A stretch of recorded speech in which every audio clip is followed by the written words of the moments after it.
The Iranian Revolutionary Guard Corps drops a hard line: U.S., Israeli, and supporting European military and commercial vessels are prohibited from passing through the Strait of Hormuz.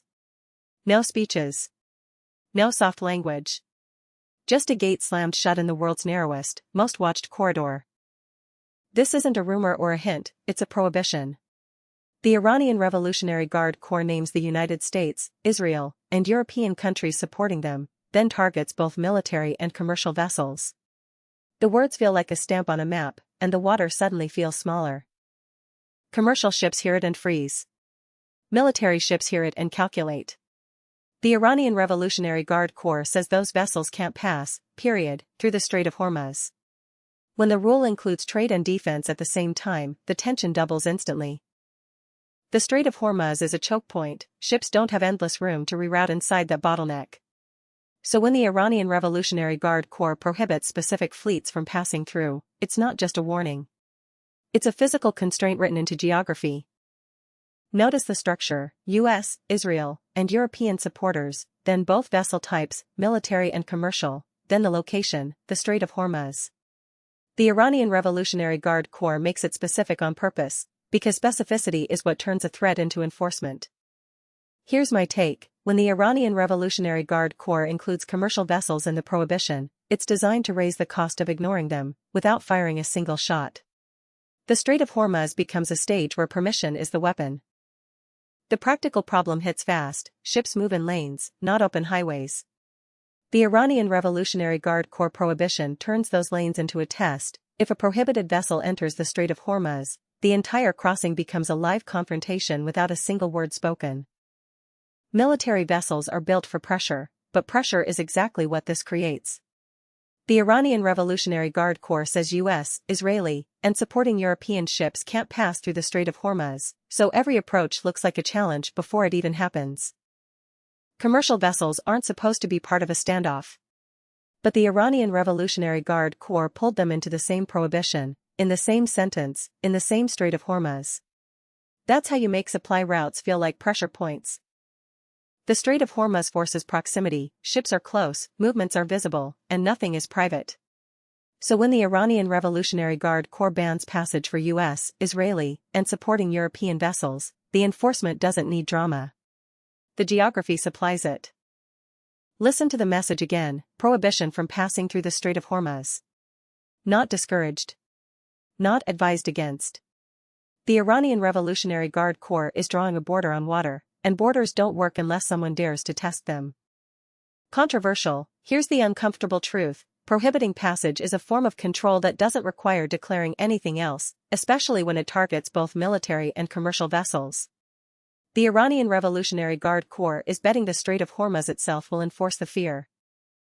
The named list matters: United States, Israel, and European countries supporting them, because it turns the Strait of Hormuz into a selective gate.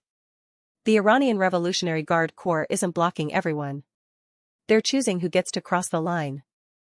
Commercial captains hate uncertainty more than waves, because uncertainty changes routes, schedules, and risk.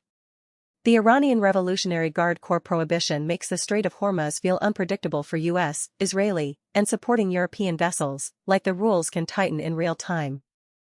The energy of the Strait of Hormuz is movement: ships flowing through a narrow throat of water. The Iranian Revolutionary Guard Corps just interrupted that flow for specific flags and supporters, and interruption is how global corridors become pressure chambers. Military vessels are trained to hold position, but holding position in the Strait of Hormuz isn't neutral, it's a signal. The Iranian Revolutionary Guard Corps prohibition creates a moment where even slowing down looks like a message, and every message risks escalation. The Iranian Revolutionary Guard Corps chose the most consequential location, the Strait of Hormuz. Prohibiting passage there isn't symbolic, it's operational. And when commercial and military vessels share the same narrow space, one action can echo across every ship behind it. The prohibition doesn't need a countdown to feel urgent. A ship approaching a narrow lane is already committed by momentum. The Iranian Revolutionary Guard Corps is forcing a choice at the water's edge: for U.S., Israeli, and supporting European vessels, the Strait of Hormuz becomes a stop line. The most intense part is how ordinary it looks from far away: blue water, steady traffic, sunlight. But inside that calm, the Iranian Revolutionary Guard Corps prohibition is active. Specific military and commercial vessels are not allowed through the Strait of Hormuz, and everyone knows it. So now the Strait of Hormuz becomes a live test of control. The Iranian Revolutionary Guard Corps draws the line, names the United States, Israel, and supporting Europe, and bans their military and commercial vessels from passing through. And the next movement in that narrow lane changes everything. The moment stretches. A vessel linked to the United States slows near the Strait of Hormuz lane markers. Iranian Revolutionary Guard Corps patrol boats shift position. Nobody fires. Nobody speaks. But the prohibition suddenly stops being theory, and becomes real water, real distance. Slow it down.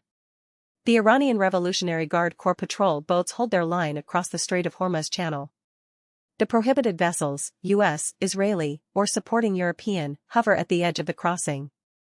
And that thin strip of water suddenly feels like a wall.